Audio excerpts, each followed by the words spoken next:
Hey y'all, this is all you need to know about sunscreens in 15 minutes or less, and I promise you I'm going to keep it under 15 minutes. So consider this a sunscreen crash course or sunscreen 101. So the questions I will be answering in this video includes when sunscreens expire, who is a candidate for sunscreens, if vitamin D absorption is going to be reduced if you use sunscreens, the two main types of sunscreens, and if higher SPF has a higher sunscreen protection, if your clothes are going to protect you from UV light, and many others. So sunscreens are topical preparations that contain filters that either reflect or absorb UV radiations, and in the United States sunscreen can be used over the counter, and they are different UV filters that are used in sunscreens. I think in the United States 17 of them have been approved by the FDA as active ingredients. So before we get into more of the details of the video, I want us to go over some what I'll call boring definitions, but I think this is going to be very helpful with understanding sunscreens. So the very first one is our SPF, which I'm pretty sure most of you have heard about it, and this is the sun protection factor. The SPF describes the amount of ultraviolet protection against the sun, and it basically tells you how long the sun's UV radiation will take to either burn your skin when using the product exactly as directed versus the amount of time that you will burn without sunscreen. So for example, if you have a product with an SPF of 30, it will take you 30 times longer to burn than if you weren't wearing any sunscreen at all. So generally, the higher the SPF, the better the protection against sunburn. So the next definition is a broad spectrum, and just so you know, there are two of the UV rays that we usually try to protect ourselves against when we wear sunscreen. So that's UVA and UVB. A causes early skin aging and UVB cause sunburns, while both UVA and UVB rays cause cancer. So broad spectrum sunscreens have proven to be effective against both UVA and UVB radiation. So that's the definition, or that's what broad spectrum actually means. So sunscreens that are not broad spectrum are supposed to be labeled. So for example, it could state that it helps prevent sunburn but would not prevent skin cancer or early skin aging. So just keep that in mind when you're reading your labels for sunscreen. So another definition is water resistant. So sometimes they also use the term interchangeably with waterproof or sweat proof, but these terms are not really permitted on sunscreen labeling.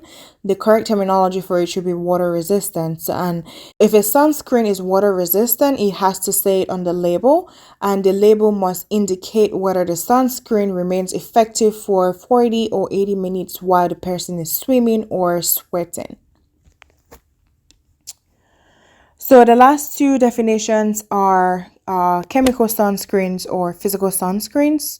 So chemical sunscreens will be applied on the skin, and it absorbs into the skin, and it works by absorbing the UV rays and converting these rays into heat and releasing them from the body. So there are different chemicals usually in the chemical sunscreen, but the most common ones we typically see are avobenzone, octinoxate, and oxybenzone. Please make sure that your sunscreen has one of these chemicals on the label if they claim to be chemical sunscreen, and most of them need to be used in combination to provide adequate UV protection, which will be equal to the mineral sunscreen. So the other type of sunscreen is the mineral or physical sunscreen, which work by sitting on top of our skin and either reflecting or refracting the sun's rays. The minerals that are more common that we see in this sunscreen include titanium dioxide and zinc oxides, as they are the main active ingredients in these physical blocks. So we're done with the definitions at this point, and I just want us to go over other quick things that we should consider. So the very first question we will be answering is how much sunscreen should be applied. And please note that it is very important to apply sunscreen generously to all exposed skin, and it has been found that most people apply only about a quarter to a half of the recommended amount. So it is recommended that the average adult should apply about 1 ounce, which is 2 tablespoons or about a handful of sunscreen per body application. So obviously, the total amount should be adjusted based on the body surface area, so we'll need less for children and more for patients who are obese. When it comes to sunscreen for your face, since most people mostly apply sunscreens to the face, it is recommended that you apply 2 fingers worth of sunscreen or a half teaspoon on your face and neck. Please keep that in mind because at times I always forget to do that on my skin. So the next question we'll be answering is when sunscreens expire. The expiration of sunscreen is generally up to 3 years from the date of manufacture. I have some sunscreens that don't really state the expiry date on it. So usually if I get it from the store, I'm just going to note the day at which I bought it. That way I'm going to keep track if it stays for 3 years. But as a general rule of thumb, if you actually get a sunscreen and you still have it in the container the next 3 years, that means you've really not been using it the way you're supposed to use it. So ideally, you shouldn't have sunscreen that is with you for up to 3 years, unless you bought a lot in bulk. That will be a different situation. So as far as storage of sunscreen, make sure you're keeping it away from direct sunlight and away from heat, because it's recommended that you discard sunscreen if it has been exposed to high temperatures or if there are any changes in its color or consistency. Now, the very good question that has had a lot of controversy, especially among the Black community, is who should apply sunscreen. So, just so you know, sunscreen is very needed to prevent cancer. And as an FYI, melanoma is the most deadly skin cancer, and obviously sunscreen can help protect this type of cancer. So regardless of your skin or color or tone or texture, it is recommended that you wear sunscreen on a daily.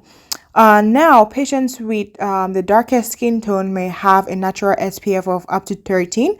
However, the recommendations for the use of sunscreen is using a sunscreen of at least an SPF 15 or 30, and this definitely applies to all skin tones. So make sure you're looking at the label of your sunscreen container when you're deciding what sunscreen to get. So obviously, patients with darker skin tones do not burn or get sunburn as quickly as those with lighter skin tones. However, they do have the same risk for skin damage, so like all the spots, the premature aging, and even cancer.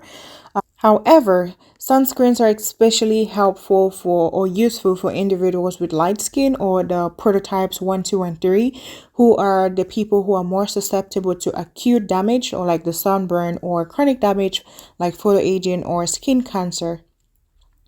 Now, patients with dark skin tones do have a lower rate of skin cancer. However, there have been studies that have shown that they do have a higher mortality rate, and this could be potentially due to the fact that they have a later diagnosis compared to patients with lighter skin. So what about the timing of application? Timing of application is very important because sunscreen should be applied 15 to 30 minutes before sun exposure to allow the formation of the protective film to be formed on your skin. So definitely try to wait at least few minutes when you apply on your skin before dressing up. And this is a big mistake I used to make, because I'll either just put on a sunscreen and dress up, or like put on a sunscreen on my face and head out and assume that's already protecting me at that point. But most experts say that you should have it for at least 30 minutes. So now, it's very important also to reapply your sunscreen at least every 2 hours if possible. That's another thing I don't do quite often, which I'm still trying to work on.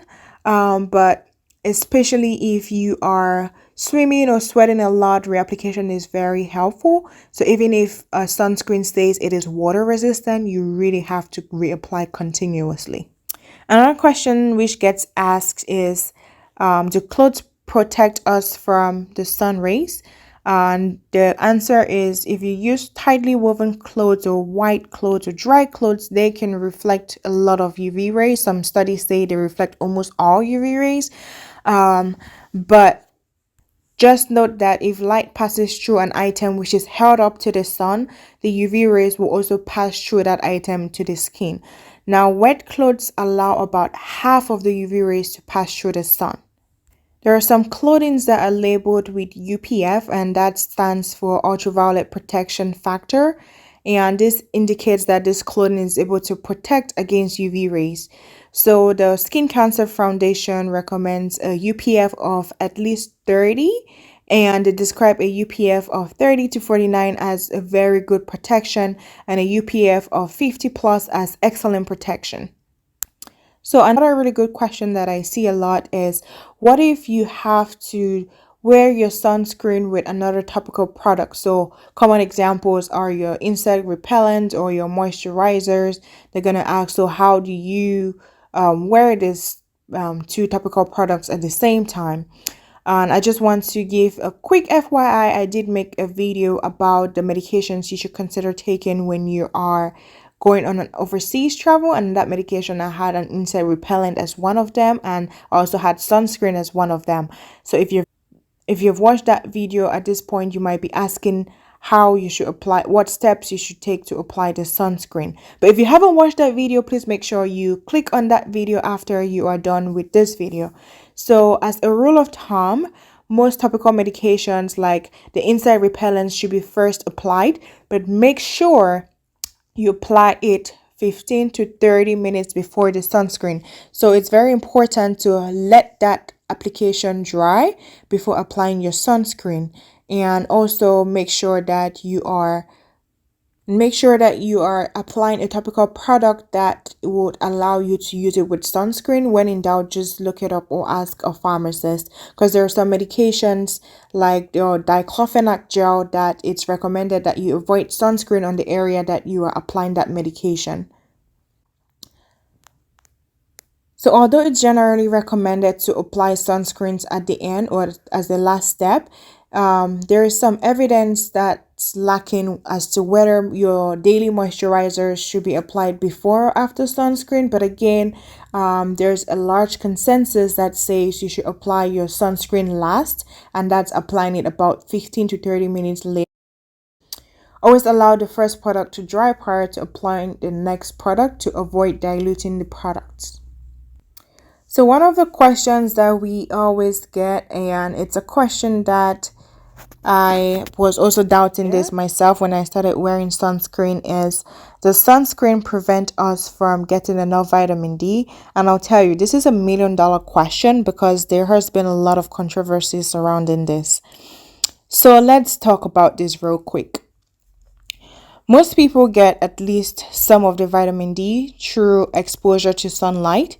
And it has been suggested that 5 to 30 minutes of sun exposure, usually without sunscreen, would generally provide adequate vitamin D producing UV rays.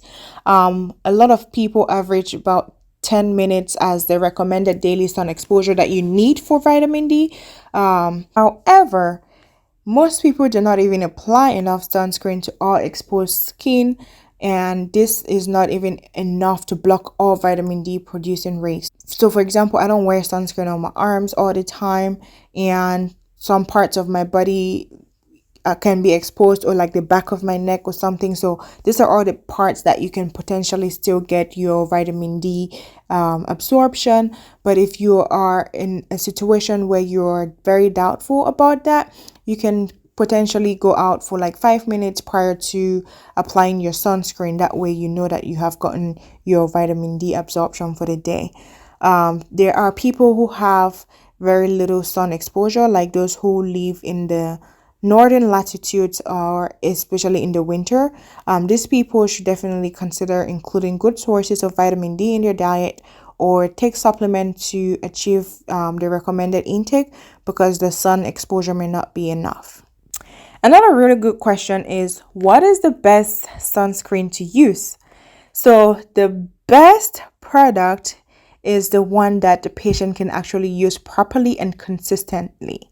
So I would advise everybody to find a formulation that is easy to apply and it feels good on your skin. And that way you're going to be having a good compliance, because you'll be looking forward to applying that product every day. So there are different formulations for sunscreen. You can see sunscreens in creams, gels, lotions, oils, sprays, sticks, pastes, you name it, they have it. Now, gels may be preferable for people who have a lot of hair, so for your hairy areas. A spray can be good for wet skin, a cream can be good for dry skin and for your face. Sticks are good for around the eyes. So patients with acne should choose a chemical sunscreen that's labeled non-comedogenic. That way it's not going to interfere with your acne. And mineral sunscreen may be preferred in patients with sensitive skin. So just FYI, there was a recent study that reviewed over 6,500 sunscreen from Amazon, and they found that cosmetic elegance, including texture, absorbability, and the absence of greasiness, and also pleasant smell, was the most commonly positive feature of a sunscreen product cited by customers. So they were able to find out what worked for them and they kept using that product. So again, just find the product that works for you and stick to it. And I definitely recommend using a broad spectrum sunscreen to protect against both UVA and UVB rays, with obviously an SPF of 15 to 30 or up. So the next question is asking if higher SPFs will offer more protection.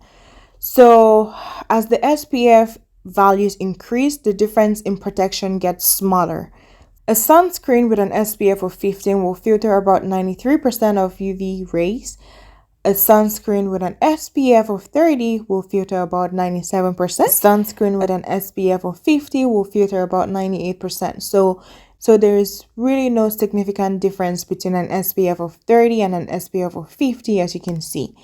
Now, some studies have indicated a potential increase for the benefit in reducing sunburn with an SPF of 100 plus. However, data is still lacking because there are studies, I think I saw 2 studies that compared sunscreen with an SPF of 50 plus and 100 plus, and they all yielded conflicting results. So at the end of the day, the FDA just recommends 15 plus. So you can take 15, you can use 30, you can use 60, and I think that there is a labeling cap of 60 in the United States. So the FDA has a labeling cap of an SPF over 60 because apparently there is no clinically meaningful benefit after an SPF of 60, and even under 60, between 50 and 60 and 30, there is no significant difference. So the very last question is infants and children. So what about infants and children? Unfortunately, the information I presented in this video is not to be used for infants and young children. So I would highly recommend following recommendations from the American Academy of Pediatrics for your guidance sunscreens for your babies. But generally, it is recommended that you avoid the use of sunscreens in infants younger than 6 months. So if you do have any questions about your sunscreens, make sure you are talking with your dermatologist or pharmacist. And I really appreciate you guys for sticking right up to the end of this video. I hope you are able to click into my channel and watch other beautiful videos that I have made in the past couple months. Thank you so much for watching, and I will see you when you click on those videos. I hope you have a great one. Don't forget to like, share, comment, and subscribe. Thank you. Have a good one. Bye-bye.